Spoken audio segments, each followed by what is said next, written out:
Akkam jirtan dhaggeeffattoota keenya nagaan gooftaa Yesuus Kiristoos isiniif haa baay'atu. Ammallee dhuga ba'umsaadha teennaa addi dashaalokkee qabannee afoo keessan dhiyaanneerra. Innillee kutaa arfaffaati. Yoo gaafiillee qabaattan yoo yaadallee qabaattan jala kanarraa iimeelii kennaaf bilbila kennan argattanii nu bilbilaa Waaqayyo isin haa eebbisu ittiin eebbifama. Akkam jirtan dhaggeeffattoota keenya akkuma asiin dura laalaa turtan kun dhuga ba'umsaa addee Dashaashuu Pharee isa dhumaati.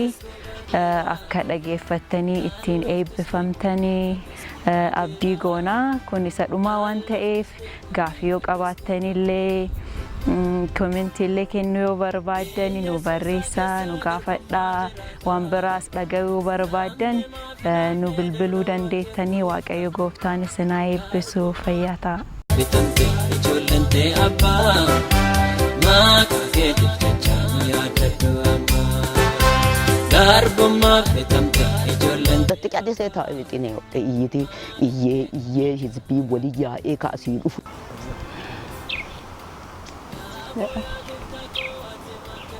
Agasii gammachuu san keessa ture isa akka waganii teessisanii harka kennaan sirraa baafne ammallee jedhanii warwaatanii lixanii amma deebi'anii isiin achii booyaa deebitee ati wixinee hodhii du'aa xurii xaanarraa fuutee obboleettiin xiyyatuun sukkuumtee ciccirte maasii godhe wiixammaan ka isa akkama biraatu xuruuradha maaf kukkutaa ati coraan qabdu ati jirtu duuteetta jette amma boottee achi dhufee namni muduunuun marsee ati maal jetta amma kana jedhanii na gaafatan. Waan jedhu kunoo isi himeeraa isii gaafadhaa waan isi himte sannu hime jedha. Akkuma amma jedhaaru kun ani innillee beeka isinillee beektan guyyaa du'uu gahe guyyaa finni kiyya dhumaafi siyaalee si dadhabe silaalee si dadhabe dhiiga kiyya si eddee si hambisuu dadhabe dhugama dhiiguma kan ufiina eddeena hambisuu dadhabe duranaa duutu si awwaala jiraattu ijaan silaala jedhe Kiristoosi amane hin fayye finni kiyya hin fayye innillee beeka isinillee beektani kun isin dogoggoraare sitatiire hin beektani. Amma maaliif bohaartan akka si goona reessa si dhiisuu dideewduunni si dhiiseen maal goona. Ishii inni haa du'ure inni si ajjeesure an jiraadhullee amma waaqaa fi du'ullee waaqaa fi. Ishii innarraa kaasaa jedhee atta taatare. Ishii atta si goonare. Waan gonna godhan waaqa beeka malee waan beekuu qaba. Isa iji baanne amma wanti si goonu hin jiru. Kadhannee citaa kana irra si deebifna. Kadhannee ufisi rakamna jenne qaxaroo fudhanna ooma godhuu barbaadan godhaa waan godhu waaqa eegaa. Citaa kadhatanii isa kadhatanii kan dubbeen jissite gubbat deebisanii jalaan diigeera haga qixxee dhiige kana balbala achi deebiseeti. Ladhisee achi keessa rafa balbala jilbiiffadheeti. Intaloo naan jedheeta intaloo jedhe waan ekan kee akkana ijaaree sii kabaa jedhe. Ardiif samii beeka ijaaree isaa manar meeka ijaaru ardiif samii ijaaree kun balbaluma tana si haa cufu ardii samii ijaaree kun ardiif samii ka ardiif samii ijaaree jetta balbaluma tana si haa cufu mee baay'ee dhiite ambana waan nama dhibeen dhiifne kana anqaaqee fixeen danda'u galata waaqa mukallee kukkutee an balbalaan cufachuu hima danda'a nama ta'ana dhooge. Balbala akkasit dhiiseeti banaa hoolaa asi hidhadheera hambala saa asi hidheera waatiyyoo asi hidheera Yesuus balbala muka tokkocha akkanatti tankaree balbala akkanatti tankaree jilbiiffadhee Yesuus yookii balbala tana cufi yookii balbala tana buli jedhee ol deebee rafa. Wanti takkattiin balbalan jirtu balbala beebanaa akka namni gufatu kan akkana dhiisee oddeen hirribni illee naa dhufu wanti. Inni diige san? Kan inni diige balbala si ijaaraa si kabaa jedheen ree. Ardiif samii ijaareera mana ijaaruu dadhabuuf jedheeni kasii ijaaru dhiisii mee balbala tana si haa cufu jedhee lixeemi ree. Achi akkasitti inni amma haga wayii bullee amma afaan baye kana afaan baye dashaa jedhee dhufee galgala gaaf tokkocha yee jedhe adaanatu guyyaa bayeeti akkana afaan kunumaa isaan kanuma fishaa kana harre kana bona irraa harreeti baalqulaa itti dhaabna baalqulaan fishaa saniin baye didil biisaa ta'a irraa haruudhaan dhabna maasaa nuti haraartaa naan jedhe ishi kunooti jedhee biraalete mucuqqi gateeti maasaa hareenne fichaa kana waare abbaa nyaachiftu waan ana situ beeka jedheeti kana qoqooffadeeti baalqulaa dhaabe baalqulaan lafaa baay'ee ba'a jedhee gurguddaa isaa kana balbalarra dhufeeti namu mana jiru gannati mana jira haadha deesiin hin beekti kana ni jedhe hiite kotu gabba jedhe gabbaata eentu dhaabe baalqulaa kana jedhe ayyaa ta'e na dhaabe jedhe hin nyaattanii na eeggadhaa biyyee diimtuu nyaadhaa isin daa'imatti yoo an deebu ol deebiteeti hin boottu ani womaa ijoolleetti mul'isu qara reefii tana daa'imatti hin boochamte maali baabba hiqqifatte maali hin hiqqifatte maali mudatti jedhee yoo itti ka'e baabbaan hinya baalqulaati dhaabde laala hin nyaattanii biyya nyaadhaan jedhe kanaaf si boochisaa ramurii waan isin nyaachisu yoo baabbaan si nyaachifte baabbaan abbaa keeti malee waan hin jiru jedhee amma sossobadhe isiisa illee achi dhufeeti dasha jedhe baalqulaa kana eentu dhaabe jedhe natu dhaabe jedhe maaf dhaabde jedhe lafa eenyuti dhaabde jedhe hin cal'ise waan jedha jedhise mi as koottu naan jedhe dhufee ta'e hin daa'e duddan qabu ona kanaanan baasiin jettee jedhe hin cal'ise hin ajjeefadhe mogoleen qabu ona kanaanan baasiin jedha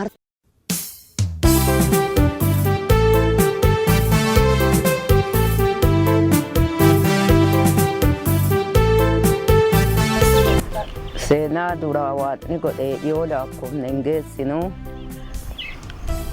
amma eegaa mana kanaa bayuu dadhabde wanti ati naa gootu hayaaba salaasaa tana qotadhu waggaa kana mana kana keessa baye waan sii godhun qabu hayaaba salaasaa dayoo hafte lafa kaan fudhadhe anillee dura naasirraa baye waggaa kana ona kana keessa baye hayaaba salaasaa tana dayoo facaafadhu achiin maannaa narra deemuu murteeffadhu naan jedhe inuma cal'ise womaayyoon dubbadhe ayyoo san ka gale ka dayoo dhaqee gacciise ani hin beeku jilbiiffadhee booyaa bulee kadhataa bulee booyaa bulee halkan kana amma hayaaba salaasaa qotadhee nyaadhamu daa'ima baadhamu ijoollee obbolaawwan kiyyaa dhaqee harkisaa baadhamu qambaraa baadhamu maal abbaa kiyyaa ta'anummaa waan nana booyaa bulee yoo lafti jalaan gagaarratte lafaa ka'ee daa'imatti dudda baadhadhee qe'ee obbolaawwan kiyyaa dhaqee hayaaba salaasaa tana facaafachuuf ta'a. Adaa inni na caqasaara dahoo taa'e ani hin beeku.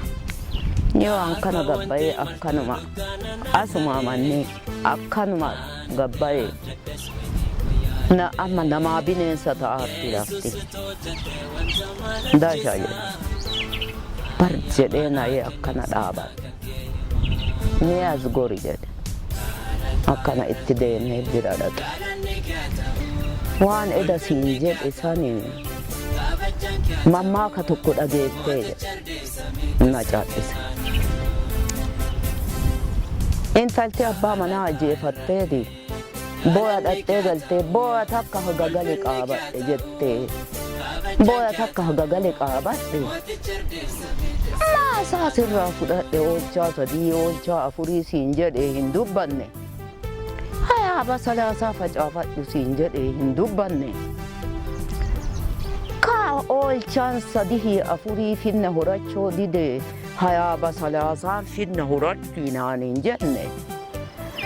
Aduu fira kadhattee atuna kana keessa teette. Oduu citaa haamattee atu onna kana keessa teette. Oduu nagadatte. Bara diraan duraa waan kan kee dhaga'ee adda garuu Yesuus. Hin jedhe san gaabbee adhuma narraaleeti. Lafa kalee jedhe san fudhata jedhe san gaabbee adhuma narraaleeti. Intaloo ifaa jeerta. Intaloo lafa tanaallee jecha narraa qabda. Qe'ee tiyyaallee duudduun daa'imaa dhuftee cidhaa du'aani jasaa narraa qabda. Garaa kiyya kanaallee jasaa narraa qabda. Ati nama daa'imummaa duudduu daa'imaa harka kiyya kanarra guddisee nama jasaa narraa qabu. Jasaan teena haa balleessitu. Harkuma kiyya kana akka qabeessin balleessine. Haga bultuu akka nan qabne. Haga buluu anillee sababa keetii akka hin qabne.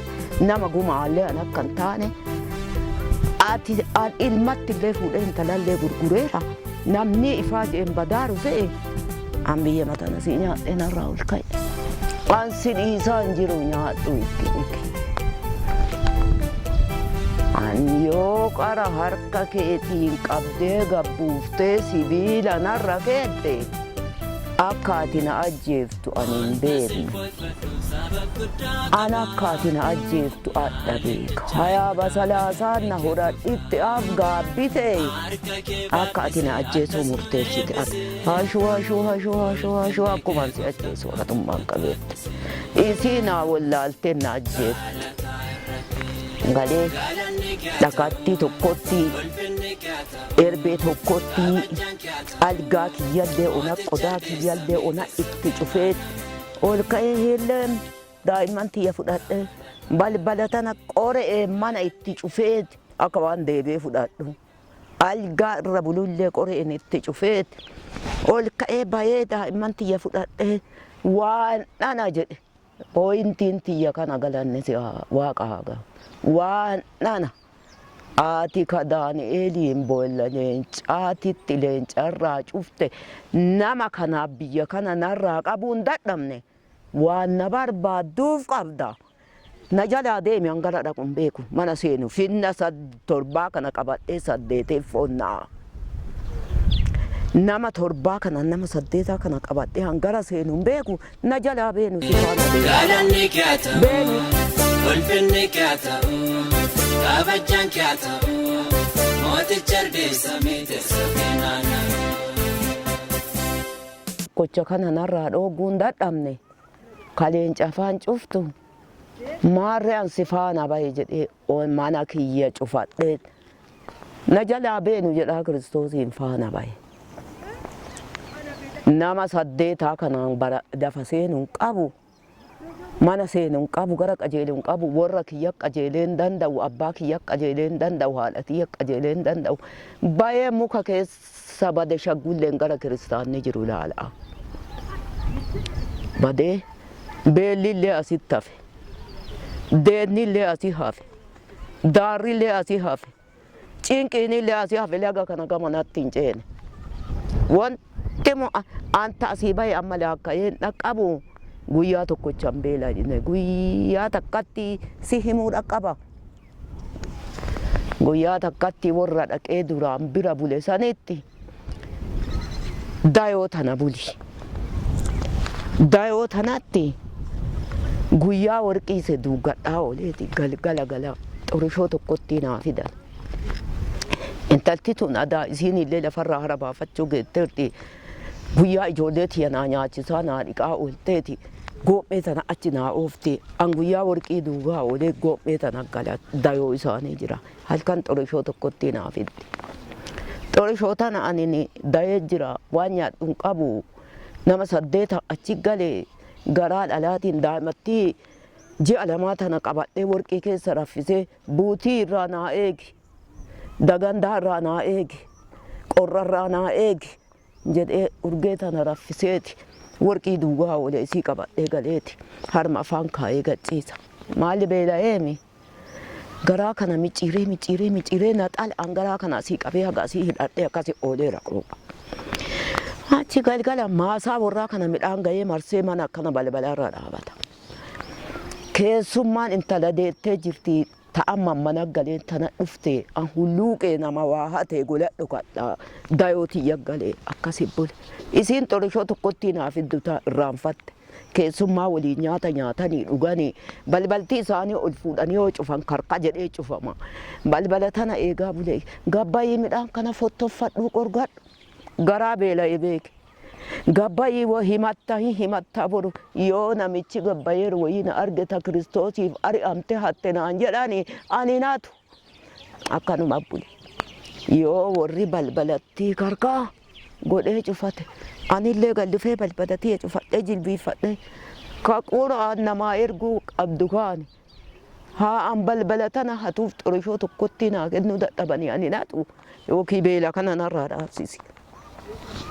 Garaa kiyya ka beela'ee kana dhaabsisi. Yookiin ammoo quraan naa ergi. Mammaradhee mimmaan ta'eef xalootii godhadhee yoo algaa keessa seene obbolee an biyyee haa nyaadhu saanii hartee. Daabboo garagalchitee beekara xorishoo tokkotti dhufe qurichi amma. Dhufe obbolee an biyyee haa nyaadhu. Na jala jissiteeti. Kun beena xalaa tokkotti uffattee booya'a. Na dhufe qurichi. Waan kiyya kana fakkaata. Anu duun beelayin. Ta guyyaa sanii takkatti qorame achi. Anu duun daariin. Guyyaa Amaarikaa kun dhufe. Guyyaan Amaarikaa ta dhufee. Warra isaatti dhokadhee uffata isaa bitee dhossee isaan sodaadhaa mireetti midhadhu uffata isaa bitee kootii bitee gaabii bitee surree bitee ho'aa fidaa itti uwwisaa jedhee dhokadhee an Amaarikaaf. An Amaarikaaf lixee anta Amaarikaaf lixee inni dhibamee lubbamee dasha manaa soqaa jedhe. Dasha manaa soqaa gurruma kiyyaa isii na dhageessisaa jedhe. Dhageessisaa jedhan soqanee bilbila na fidanii na himanii hin waamee itti naa fidaa jedhe. Galanni kee haa ta'u, ulfinni kee haa ta'u, kabajaan kee haa ta'u, mooticha argeessamee teessa keenaanaa. Itti waameef anamman dhibamee tiruun tiyyan dhumte jedhanii nama du'a guyyaa du'aa eeggataaru waan si godhe haanaa dhiiftuuf si waamee jedhe. Kanaaf na waan ta'ee anin boo'ee amma oduu jiru naa bootteerta waan si godhe naa dhiisii jedhe. Hanqaraa sii dhiiseera sin abaarree ka ufa baare sima waan si haa dhiisu atillee naa dhiisi. Nama dhiifansaa godhee waan kan waame Kiristoos na fayyise sillee hin fayyisa Kiristoosi amane. Kiristoos yoo amante akka an fayyita akka an fayyi akka finni kee fayyi atuu argiteerta amma Kiristoos amane. An amma Kiristoos amanee illee dhaqqabu dhiifansa naa godhi an dhiifansa sii godhe atillee dhiifansa naa godhi katama galchee si yaaluu jedhe. Katamaa maaliin na galchitaa mikiyya dhumateera jedhee nu achi walii boonnee lafa tantee sii deebiseera. Ta'ee mucaan kan kee kunoo ajjiraa dhaqqabadheera mucaa keetii deebiseera. An nama karaara irra jiru nagayatti jedhee inni gaaf kaan hin du'ee weerarri walii bayee lafa ilmaa itti ijaareera ilmarraa kaasanii weerarri naa deebisee. Maarree hanqarallee weerara abbaa manaa kiyyallee wayinuun dhimne isinillee wayinuun dhumne Kiristoosiif na ariitanii. Ana mallee yoo gale Kiristoosiif gala. Adhaadhallee yoo gale Kiristoosiin gala. Lafa naa deebiftan cheerchii itti ijaaradhaa naa eeyyamtuu jedheen. Afaanu afeeteen koottuu jedhanii. Angalee kunoo waan godhe kana iskuulallee anaa miti waan asitti cheerchiillee kana waan ijaaree nama deebinee nama masaanuutiyyaa mana ijaaree ta guddootiillee ta diqqootiillee mana ijaaree sangaa bitee abbaa manaa godhadhaa jedhee nama waan waliin nu deebisee kun waaqatu akka haannaan finna kenni sii kennaa jette san lafa tana naa deebisee naa kenne waan dhanaan sii kenne jedhee kunoo lafa waaqaa deebisee cheerchii kana itti ijaare kunooti galantii kana fakkaatu waan naa godhee ijoollee ijaartee konfiraansii goone gammachuun kana mara geenne ragaa waan naa godhe ni buu hin dhumatu torbaaniin si galateeffadha jedhee silata waaqaa qabee haga torbaanii waaqa galateeffataara haga jiru hin galateeffadha annama kanaa galanni kiyya ammallee hin dhumne iyyuu waan dhumaa hin dhumne naa godhe waan galanne waaqaa qaba. Ameen waaqa galateeffadha. Galanni kee ta'u ulfinni kee ta'u kabajaan kee ta'u.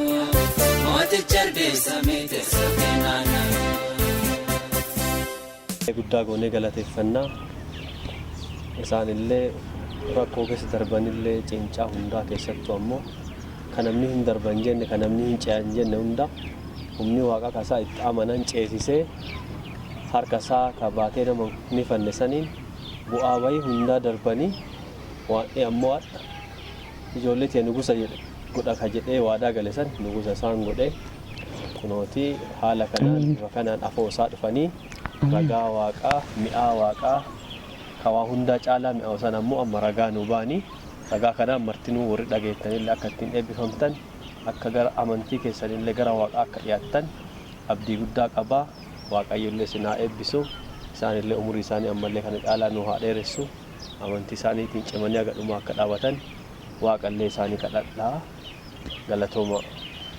Hiree asiiti isaan illee waan hiree kana isii kenneeti maatii ufii hunduma ijoollee torbaa hunduma takkatti uduu jalaa hamne waan inni gaafa isin godha jedhe sun gaafa san ijatee nan dur gaafa isin godhaa matsaafarra dhageenne amma gaafa isin godhaa sani biyya guddoosa isaan fide achi maatii ufii soddaaf maatii ufii waliin daamatti ufii waliin dhufte anadha waan na gammachiisaa maal inni uduu maatii isii ijoolleen torbaa san keessaa hunduu achi hafanii adha isii hojii ofiititti adha intervii kanarra argamte ana kalee kana dhaabadhee keessi keenya gadda ture soddaa isiitii fi intala ufii waliin dhufte anillee ladda isaanii dhaabadhee dhugaa waaqaa kana ragaa waaqaa kana dhaga'uu kiyyaaf waaqa kiyya afoo dhaabadhee waaqa kiyya galatoomfadha maqaan waaqaa ka ulfaatee haa ta'u.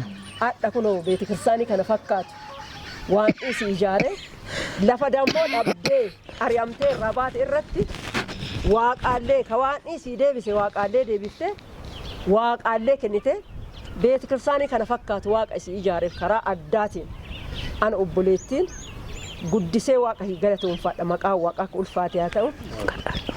Warri kana dhagaye akka warri gurri kana dhagaye akka ittiin jijjiiramu akka ittiin jijjiiraman garaan kiyyallee akka kiyyallee dhugaa hin haalchallee akkasillee waan akka isaanii godhu gurri kana dhagaye ka eebbaa akka ta'u waan mana samii isinaa gargaaru waan nama gargaara dheengada gaafa isiin anuun banne konfiraansii keessatti hizbii gizee waamsa godhaniif anuun banne hin baddanii koottaa anuun banne hin baddanii koottaa jedhaa gizee si achi keessa fiiddu waaqa kiyya galatoomfadhe dhugaa hin baddanii warri ammallee dhiibbaaniif wanti adda addaa kiristaanaa keessa isin dhiibaaru hin baddanii amanaa kiristoosis jedheet yaada akkanaa kan anillee as keessa dabarfachuu barbaada hin baddanii amana gaafa taatan malee faanshoon taatanii jedhee asirra dhaabuu danda'a waan mana samii sinaa eebbisu warra ajjeetaa eebbaas. Galanni kee ta'u ulfinni kee ta'u kabajaan kee ta'u mooticha ardeessa miidhagsa keenana. Waan guddaa jedhuun qabu galanni waaqayyoof haa ta'u waa'ee dhuga ba'iinsaa kanaa innaa dheeraatti yaadaa turre garuu hennaa isaati udunuun karoorsin garuu karoora isaatiin ta'ee guyyaadhaa akka iddoo kanatti argamnee ayyaan dhuga ba'umsa kana akka waraabamaniif nutti illee akka himaniif waaqayyotu godhee galanni isaaf haa ta'u. Iddoo xiqqoo akkuma isaan seenaa keessa dubbataa turan lafa manni itti ijaarame callaa hennaa xiqqoof kennameefii ture. garuu waaqayyo deebisee gibbii kana hunda deebisee isiif kennee jennaan waaqayyo kana hundumaa dabarsitee kennitee galanni waaqayyoof haa ta'u. Amiin. Sagantaa kana keessatti eenyuunillee ol qabuu, eenyuunillee kabajuu, eenyuunillee gad deebisuu fi waan dhiyaate tokko miti. Kun hundinuu galata waaqayyo. Amiin. Waan namaaf godhu akka hundinuu arguuf, akka dhaga'uuf gadi iddoo gadaanaa waaqayyo nama kaasee barcuma ulfinaa irra akka nama kaa'u mul'isuu fi warri ilaalaa jirtanillee ittiin eebbifamaa. Waaqayyo amantii keessan haa jabeessu. Kiristoos hin deebi'a, abdiin jiraata. Galanni kee haa ta'u, ulfinni kee haa ta'u, kabajaan kee haa ta'u, mooticha ardeessa miidhagsa kee naanna'u. Maqaa waaqaa ulfaatee haa ta'u. Galanni, guddinni, ulfinni mana samiitti siif haa ta'u gooftaa. Amiin. Yeroo kana nullee abbaa kiyyaa hiree argannee hiree dur Phaawulos fa'aati keessa dabarsite. Ka Phexros fa'aati, ka gooftaa Kiristoos Yoosef fa'aati keessa dabarsiteeti. Hiree maatii kanaa keessatti hiree Yoosefii waan argaaruuf maqaan kee mana samiitti ulfaatee haa ta'u. Abbaa kiyya mee koottu hedduu teennatti argame. Yeroo kana hiree qaboota taanee nullee abbaa kiyya kunooti jarri sadiinii ibidda keessa darbiteeti waaqa isii argani anillee waaqa obboleettitiyyaa dashaa anillee argeeti waaqa kiyya galatoonfataara maqaan kee mana samiitti ulfaatee haa ta'u. Amiin. Maatii torbaa walii ari'amteeti maatii torbaa tokkochillee keessaa uduun dhidhanne qabattee biyya Ameerikaa seentee biyya sanillee amma deddeebaa asitti biyya kana gargaarsa adda addaatiin hiyyeessa gargaaruun midhaan raabsuun waan adda addaa hojjetaa akka isaan biyya kana gargaaranii akka hiree Yoosefii waan isaanii naa kenniteef maqaan kee mana samiitti ulfaatee haa ta'u. Yaa gooftaa dhugama dhugaatiin waan akkana jetiyyaan argee anillee ragaa waan ta'eef waggaan abbaa biyya kana biyya Yoosefii ari'ame keessa deebi'ee obboleewwan isaa isa gurguratti as deebi'ee biyya kana keessatti biyya kana gargaaruun hiree Yoosefii san maatii obboleettitiyyaa soddaadhaan isiitiif ilmaan ijoollee qaboota nu godhi jennee si kadhanna maqaa gooftaa Yesuus Kiristoositiin. Amiin. Amiin. Galanni kee haa ta'u, ulfinni kee haa ta'u, kabajaan kee haa ta'u, mooticha ardeessa miidhagsa kee naanna'u. Maqaan kiyya Baatirii Abbabee jedhama. Asitti ka hojjedhu barsiisaa. Barsiisaa keessatti ammoo fedhaan hojjetaa wangeelaati. Ijoollee kanallee hinnaa barsiifneetiin jennu bu'uurri keenya wangeelaa. Wangeela irraa kaaneeti wanti kamiyyuu wangeela irraa jalqaba waan ta'eef karoorri keenyallee garuma wangeelaati. Obboleessi kiyya dubbatee jedhee barsiisaa. Barsiisaa keessatti illee fedhaan hojjetaa. Asitti illee wanti nu hojjennu ijoollee barsiifnaa irra caalaa ammoo hojii wangeelaa naannoo kanatti akka babal'atuu fi hojjenna. Kutaan amma arginu kuni iddoo hojjettoonni taa'anii iddoo hojjettoonni as dhufaa taa'anii kutaa mana hojjettootaa ka jalqabaati jechuudha.